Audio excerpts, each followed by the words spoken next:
അപ്പോൾ ഏറ്റവും കൂടുതൽ ഇപ്പോൾ നമ്മൾ ട്രെയിനിലോ അല്ലെങ്കിൽ യാത്ര ചെയ്യുമ്പോൾ ഏറ്റവും കൂടുതൽ ആളുകൾ അന്വേഷിക്കുന്ന കാര്യം നിങ്ങൾ എങ്ങനെയാണ് വാർത്ത വായിക്കുന്നത്, എങ്ങനെയാണ്. ഇപ്പോൾ ചിലർ നമുക്കറിയാം, പണ്ടൊക്കെ ഉണ്ടായിരുന്ന ഒരു ചോദ്യമായിരുന്നു, കാണാതെ പഠിച്ചിട്ടാണോ വായിക്കുന്നത്. നമുക്കറിയാം ഇപ്പോൾ ആളുകൾക്കെല്ലാം അറിയാം, സാങ്കേതിക വിദ്യയുടെ കാര്യത്തിൽ നമ്മളെക്കാളൊക്കെ വളരെ അഡ്വാൻസ്ഡ് ആണ് പ്രേക്ഷകർ.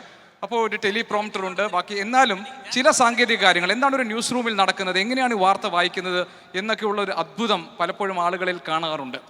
അപ്പോൾ ഈ സമ്മേളന വേദിയിൽ ഒരുപക്ഷെ നിങ്ങൾ ആകാംക്ഷയോടുകൂടി കാത്തിരിക്കുന്നത് ഇപ്പോൾ എല്ലാ അവതാരകരും കാണുക, നിങ്ങൾക്ക് ഇൻട്രാക്ട് ചെയ്യുക എന്നുള്ളതായിരിക്കും. പക്ഷേ ഈ സമ്മേളന വേദിയിൽ നിന്ന് ഈ മണിക്കൂറിൽ ഏറ്റവും പ്രധാനപ്പെട്ട വാർത്ത പ്രേക്ഷകരിലേക്ക് എത്തിക്കാൻ പോവുകയാണ്.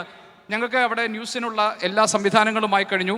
അനുജ രാജേഷ് ഉണ്ട് ഏറ്റവും പുതിയ വാർത്തകളുമായി പ്രേക്ഷകരിലേക്ക് എത്താൻ. ഇവിടെ നിന്ന് നിങ്ങൾക്ക് വാർത്താ സംപ്രേഷണം എങ്ങനെയാണെന്ന് നേരിട്ട് കാണാം. Over to you Anuja. Floor silence please. Lights ready. Cameras stand by. Peace are ready. Play countdown. 0. Action. നമസ്കാരം. ഈ മണിക്കൂറിലെ പ്രധാന വാർത്തകളിലേക്ക് ആദ്യം. From News Headquarters, Kochi.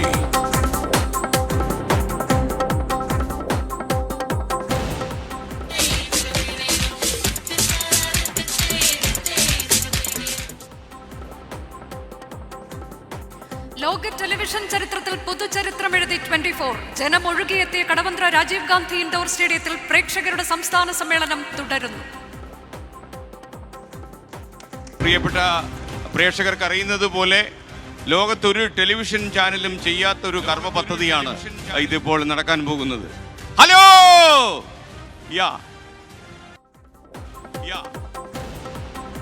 സമ്മേളനത്തിനെത്തിയവരിൽ വിദേശ മലയാളികളും.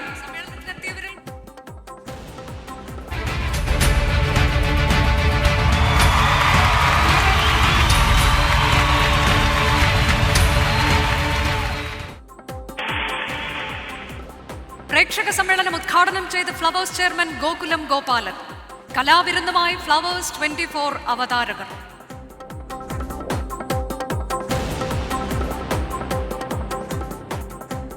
കരുണയും കൈത്താങ്ങുമായി 24 കണക്ട്. ആഗോള മലയാളികൾ ഇനി ഒരു കുടക്കീഴിൽ. പദ്ധതി രേഖ പുറത്തിറക്കി 24 ചെയർമാൻ ആലുങ്കൽ മുഹമ്മദ്.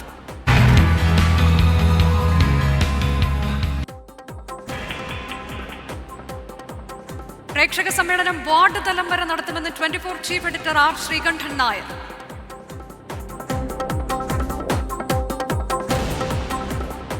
ബീഹാറിൽ മഹാസഖ്യ സർക്കാർ വീണു. മുഖ്യമന്ത്രി നിതീഷ് കുമാർ രാജിവെച്ചു. NDA സഖ്യ സർക്കാർ വൈകിട്ട് 5-ന് അധികാരമേൽക്കും. നിതീഷ് കുമാർ വീണ്ടും മുഖ്യമന്ത്രി. तो वही सब लोगों की राय, अपने पार्टी के लोगों की राय, चारों तरफ से राय आ रही थी, तो हमने सब लोगों की बात को सुन लिया. तो इसीलिए आज हमने इस्तीफा दे दिया. अब ये जो भी सरकार थी वो समाप्त कर दिया गया. എല്ലാവരുടെയും അഭിപ്രായം തേടിയുള്ള തീരുമാനമെന്ന് നിതീഷ് കുമാർ. രാജ്ഭവനിൽ സത്യപ്രതിജ്ഞയ്ക്കുള്ള ഒരുക്കങ്ങൾ. നിതീഷിനൊപ്പം 8 MLA-മാരും സത്യപ്രതിജ്ഞ ചെയ്യും. JP നദ്ദ പട്നയിലേക്ക് തിരിച്ചു. പട്നയിൽ നിന്ന് തത്സമയ വിവരങ്ങളുമായി 24. ബീഹാർ കോൺഗ്രസിലും ഓപ്പറേഷൻ താമര എന്ന സൂചന. 9 MLA-മാരുമായി ബന്ധപ്പെടാൻ കഴിയാതെ നേതൃത്വം. പ്രതീക്ഷിച്ച രാജിയെന്ന് മല്ലികാർജുൻ ഖർഗെ. നിറം മാറുന്ന ഒന്നിന് വെല്ലുവിളിയെന്ന് കോൺഗ്രസ്. അവസാന ശ്വാസം വരെ വർഗീയ ശക്തികൾക്കെതിരെ പോരാടുമെന്ന് ലാലു പ്രസാദ് യാദവിന്റെ മകൾ രോഹിണി ആചാര്യ. മുന്നണി മാറ്റം പതിവാക്കിയ നിതീഷ് കുമാർ മുഖ്യമന്ത്രിയായി സത്യപ്രതിജ്ഞ ചെയ്യാൻ ഒരുങ്ങുന്നത് 9ാം തവണ.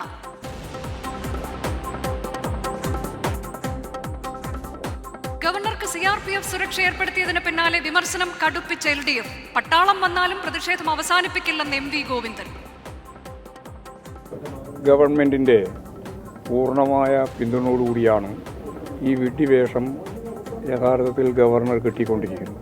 CRP ഉള്ളതുകൊണ്ട്, പട്ടാളം വന്നുകൊണ്ട് ആരെങ്കിലും പ്രതിഷേധം അവസാനിപ്പിക്കുമോ? പ്രതിഷേധിക്കാൻ തീരുമാനിച്ചവർ പ്രതിഷേധിച്ച് മുന്നോട്ടേക്ക് പോകില്ല. അതിൽ പട്ടാളോ അതുപോലെ തന്നെ പോലീസോ ആണോ, അല്ല വേറെ സെൻട്രൽ ഫോഴ്സോ ആണോ അതിൽ തടസ്സമായി നിൽക്കുക? ഫെഡറൽ തത്വങ്ങളുടെ ലംഘനമെന്ന് EP ജയരാജൻ. രാജ്ഭവനുള്ള പോലീസ് സുരക്ഷ തുടരും. കേന്ദ്ര ഉത്തരവ് ഇതുവരെ കിട്ടിയിട്ടില്ലെന്ന് ആഭ്യന്തര വകുപ്പ്. ഗവർണർക്കെതിരെ K മുരളീധരൻ MPയും ഡോക്ടർ TM തോമസ് ഐസക്കും. പത്മ പുരസ്കാര മാനദണ്ഡങ്ങളെ വിമർശിച്ച് പ്രതിപക്ഷ നേതാവ് വി.ഡി. സതീശൻ. മമ്മൂട്ടിക്ക് പത്മഭൂഷൺ നൽകാത്തതിൽ പ്രതിഷേധം. പുരസ്കാരങ്ങൾ പ്രതിഭാശാലികളിൽ നിന്ന് അകന്നു നിൽക്കുന്നു. T പത്മനാഭനും MK. സാനുവും അടക്കം ഒഴിവാക്കിയ പ്രമുഖരുടെ പേര് പരാമർശിച്ച് ഫേസ്ബുക്ക് പോസ്റ്റ്. അർഹരുടെ കൈകളിൽ എത്തുമ്പോഴാണ് പുരസ്കാരത്തിന് വജ്രശോഭ കൈവരുന്നതെന്നും വി.ഡി. സതീശൻ.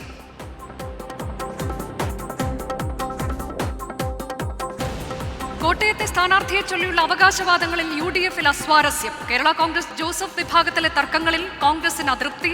വിവാദ പ്രസ്താവനകൾ പാടില്ലെന്ന് തിരുവഞ്ചൂർ രാധാകൃഷ്ണൻ MLA. ഒരു വിജയത്തിന്റെ സാധ്യതകളെ ബാധിക്കത്തക്ക വിധത്തിലുള്ള കോൺട്രവേഴ്സ്യൽ ആയിട്ടുള്ള കാര്യങ്ങൾ ഒരിക്കലും വ്യക്തിപരമായി പറയരുത് എന്നുള്ളതാണ് എൻ്റെ ആഗ്രഹം. നമ്മുടെ പാർട്ടി ലീഡർഷിപ്പ് പറഞ്ഞിട്ടുള്ളതും അതുതന്നെയാണ്. തർക്കങ്ങൾ UDF-ന്റെ കെട്ടുറപ്പിനെ ബാധിക്കരുതെന്നും തിരുവഞ്ചൂർ 24-നോട്. ലോക്സഭാ ഒരുക്കങ്ങൾ ചർച്ച ചെയ്യാൻ CPIM PB കേന്ദ്ര കമ്മിറ്റി യോഗങ്ങൾക്ക് തിരുവനന്തപുരത്ത് തുടക്കം.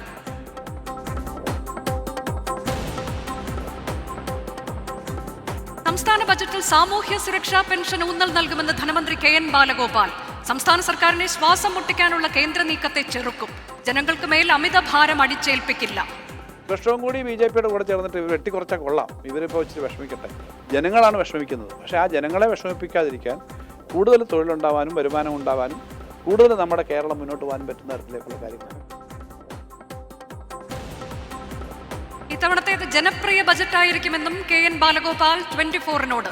അങ്കണവാടി ജീവനക്കാരുടെ വേതനം 1000 രൂപ ഉയർത്തി സംസ്ഥാന സർക്കാർ.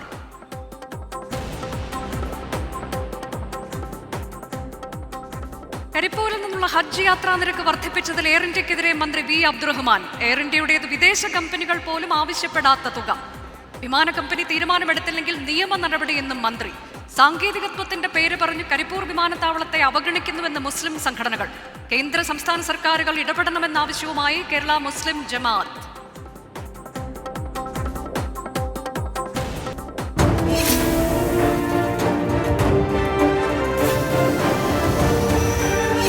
You are watching 24.